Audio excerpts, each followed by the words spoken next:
Greetings. This is Denise of Peace Ministry. I pray that your day is full of calm, tranquility, and a deep centeredness.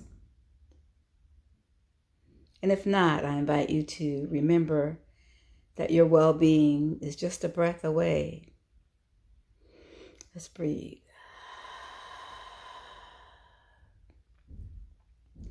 Well, for those of us that are staying home and participating in our personal and communal healing, I'd like to invite you to consider a couple of things. First of all, remember that social media can never replace lifeline relationships. They help you reach out and they help you sometimes know more. But they're really not blood. They're not flesh. You can't really touch them. So there's a moment we could get seduced into being overly consumed with that kind of contact.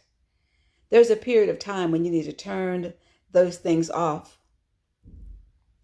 There's a period of time when you need to tune in to your own self, your own environments, your own revelations, and your own creative products. Be it coloring, making things out of paper, making paper airplanes, or doing something bigger.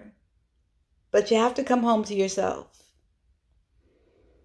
And that would be a big job for many of us. We're so stimulant-oriented that without that stimulation, we're kind of frantic. We don't want to know what to do with our energy, with our thoughts, with our eyes, with our fingers. But there's a moment when you want to turn those things off.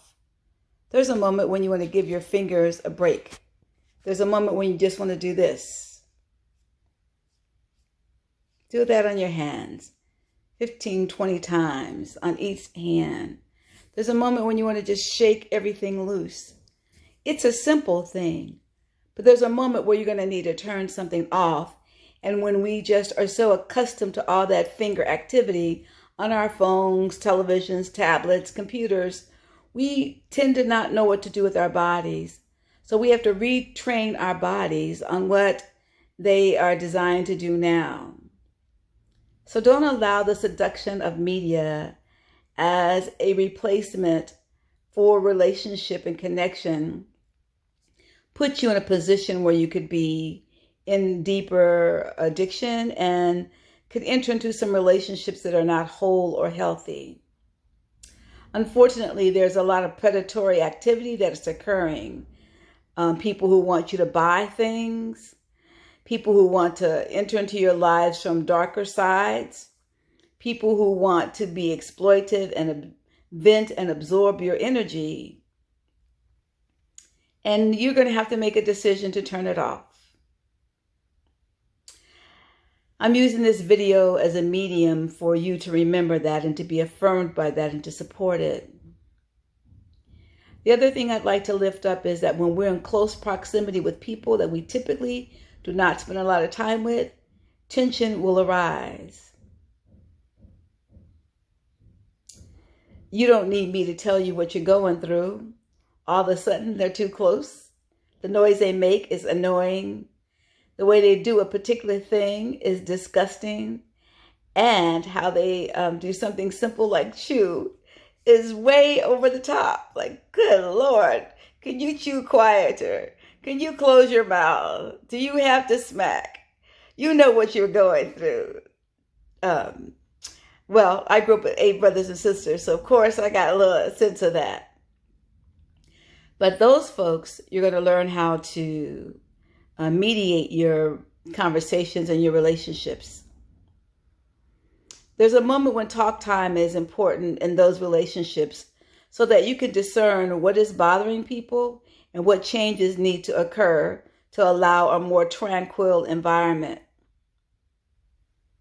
You can be brave in this process. You can state your truth with grace and consideration and kindness. And then you can ask for new terms in each of your relationships.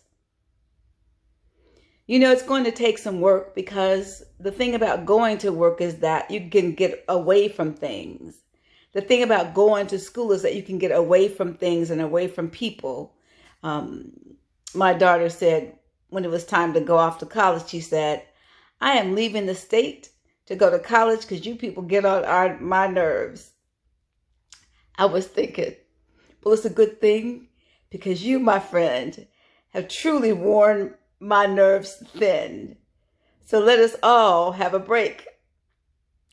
Now, needless to say, a year after college, she's like, I need to come home and visit. I miss you guys. So everybody needs that space. So one of the things to do when you're having conflict is figure out what your peace agreement looks like, what your space-time looks like. And in a future video, I'll talk more about an internal household peace agreement or a relationship peace agreement. But I will say a couple of things. Tell your truth kindly and as efficiently as possible. Assume responsibility only for your thoughts, your behaviors. And if it gets too heated, each of you make a commitment to distance. Take 5 minutes, 15 minutes, but agree to come back. Do come back and decide if you can figure this out. If you need a neutral party, ask for one. They must be neutral. And there are many meditation or mediation resources out there. So don't hesitate to just look for them. And I mentioned meditation because when you start deeply meditating, deeply breathing, clarity comes in a way that you could never imagine. So 1, when you turn social media off. 2, you have to renegotiate how you and the people that you live with occupy space. It's doable. Everybody wants something better. And we don't know how long we will have to do this way of living. This may become our new norm. So if it is, let's figure out a better way to live in a place of joy and peace and tranquility. Thank you much. This is Denise from Peace Ministry. I love you, and so it is.